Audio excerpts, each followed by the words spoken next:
दोस्तों, क़यामत दुनिया में एक ऐसा मंजर होगा जिससे लोगों के दिल फट जाएंगे और आंखें खुली के खुली रह जाएंगी। लेकिन हुजूर पाक सल्लल्लाहु अलैहि वसल्लम ने बहुत सी निशानियां हमको क़यामत के आने से पहले ही बता दी थीं। आज हम उन्हीं निशानियों में से एक निशानी के बारे में बात करने वाले हैं। ये एक ऐसी हदीस है जो आपको सोचने पर मजबूर कर देगी। क्या कोई पैगंबर 1400 साल पहले ऐसी प्रोफेसी कैसे कर सकता है? चलिए आज इसी के बारे में जानते हैं। आपने फरमाया, जब बैतुल मुकद्दस फलेगा फूलेगा तब मदीना बर्बाद होगा, और जब मदीना बर्बाद होगा तब दुनिया में एक बहुत बड़ी जंग का आगाज होगा। इससे मुराद जब यहूदी मस्जिद अक्सा और गुंबदे सखरा को गिराकर थर्ड टेम्पल को ईजाद करेंगे तब ये दुनिया के लिए तबाही है। उसके बाद मदीना बर्बाद होने लगेगा। जब मदीना बर्बाद होगा तो इस दुनिया में एक जंग होगी जिसमें नबी करीम सल्लल्लाहु अलैहि वसल्लम ने फरमाया, ये एक ऐसी जंग होगी जिसमें लोगों के गोश्त के चिथड़े उड़ेंगे। ये जंग 80 यूरोपियन कंट्रीज और मुसलमानों के बीच मुल्क शाम के अमाकंस और दाबिक नाम की जगह पर लड़ी जाएगी।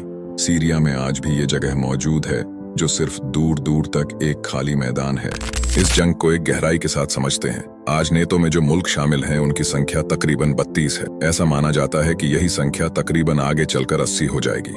नेतो के हर एक देश के पास 12,000 की फौज होगी जो कुल मिलाकर 10 लाख लोगों का लश्कर बनता है।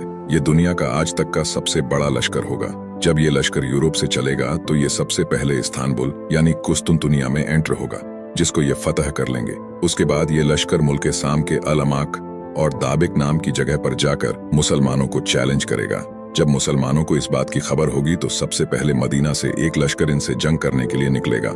हुजूर पाक सल्लल्लाहु अलैहि वसल्लम ने फरमाया, उस वक्त ये लोग दुनिया के सबसे आला और बेहतरीन लोग होंगे।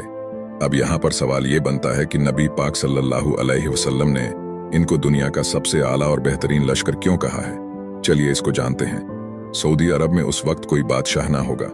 लोग बादशाह के लिए इख्तिलाफ करेंगे। तब एक शख्स मदीना से निकलकर मक्का जाएगा। इस शख्स के आने से पहले मक्का के मीना में एक खूनरेजी जंग हो चुकी होगी। जब लोगों को पता चलेगा कि कोई शख्स मदीना से निकलकर मक्का आया है तो लोग उसके अखलाक देखकर उसको अपना इमाम चुन लेंगे और लोग उनके हाथ पर बैत करेंगे। लेकिन वो शख्स इस बैत को पसंद नहीं करता होगा।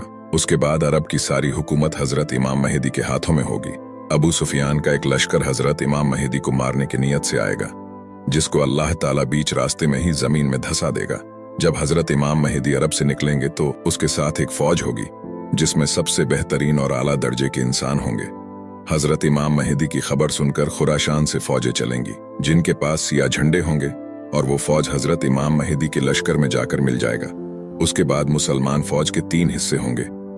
एक हिस्सा वो होगा जो सामने वाले लश्कर को देखकर अपने सारे हथियार सामने वाले लश्कर के आगे डाल देगा और उन्हीं में जाकर मिल जाएगा।